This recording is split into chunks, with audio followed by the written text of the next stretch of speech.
សួស្តីគ្នាយើងទាំងអស់គ្នាសម្រាប់វីដេអូនេះគឺយើងធ្វើការបង្កើតចបបាទយើងត្រូវដឹងថាមុននឹងយើងធ្វើអីមួយយើងត្រូវការបង្កើតចបដើម្បីឲ្យដឹងថាអ្វីដែលយើងធ្វើមកគឺវានៅចូលចបមួយណាបាទគឺចបដែលយើងបានបង្កើតឈ្មោះយើងបាទវាដូចជាយើងធ្វើ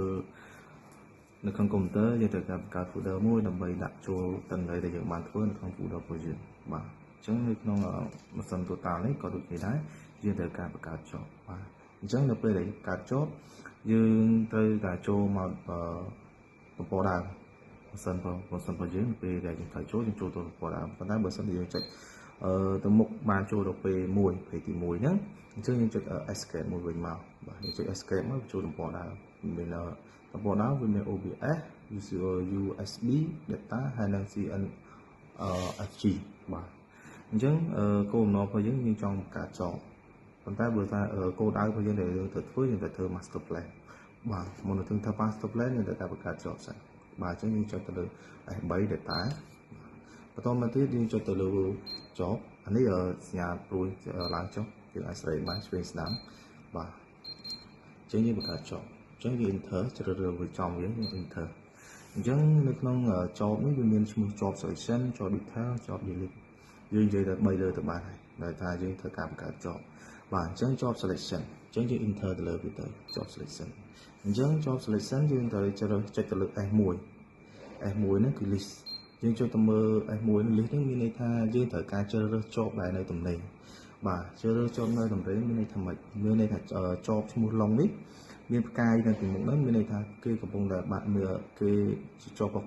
គេដែលគេបានបង្កើតឈ្មោះឡុងទេបាទហើយចបផ្កាយ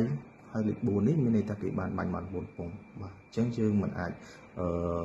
ធ្វើនៅលើចបរបស់គេបានទេបាទអញ្ចឹងយើងត្រូវជ្រើសរើសចបណាដែលទំនេរបាទអញ្ចឹងយើងចុចទៅលើខោមកមានចបលេខ7ចប7ហ្នឹងគឺទំនេរស្មើ0អត់មានចបផ្កាយទេបាទអញ្ចឹងយើង enter លើយកទៅបាទហើយបន្តមកទៀតខាងក្រោមនេះ coordinate search ចបនេះយើងជ្រើសត្រូវដាក់ដូចគ្នាដែរបាទអញ្ចឹងចុច control enter មួយទៅបាទអញ្ចឹងយើង enter បដាក់អញ្ចឹងមានន័យថាចបដែលយើងជ្រើសរើសគឺចបលេខ7បន្តមកទៀតយើងត្រូវការដាក់ឈ្មោះយើងចូលទៅលើចប detail enter បាទអញ្ចឹងយើងដូរឈ្មោះយើងដូរដាក់ឈ្មោះចបឲ្យគេអញ្ចឹងខ្ញុំដាក់ងាយទៅ A B C អញ្ចឹងទៅបាទអូខេ B D បាទដាអញ្ចឹងទៅឬមួយក៏អូខេដាក់ដាអញ្ចឹងទៅកុំឲ្យខាតហើយពេលយើងនៅក្នុងនេះ scale នេះគឺយើងត្រូវតែកំណត់ទៅជាមួយនឹងម៉ាស៊ីន DGPS របស់គេក្នុងករណីដែលយើងយកករណីពីម៉ាស៊ីនរបស់គេមកប្រហែលយើងត្រូវកំណត់ឲ្យដូចនឹងម៉ាស៊ីន DGPS ប៉ុន្តែនៅក្នុងជាធម្មតានៅក្នុងម៉ាស៊ីន total របស់យើងគឺ scale 1បាទអញ្ចឹងអាហ្នឹងយើងត្រូវការឆែកទៅក្រោយបាទអូខេយកទៅបាទបន្តមកចប deletion នេះ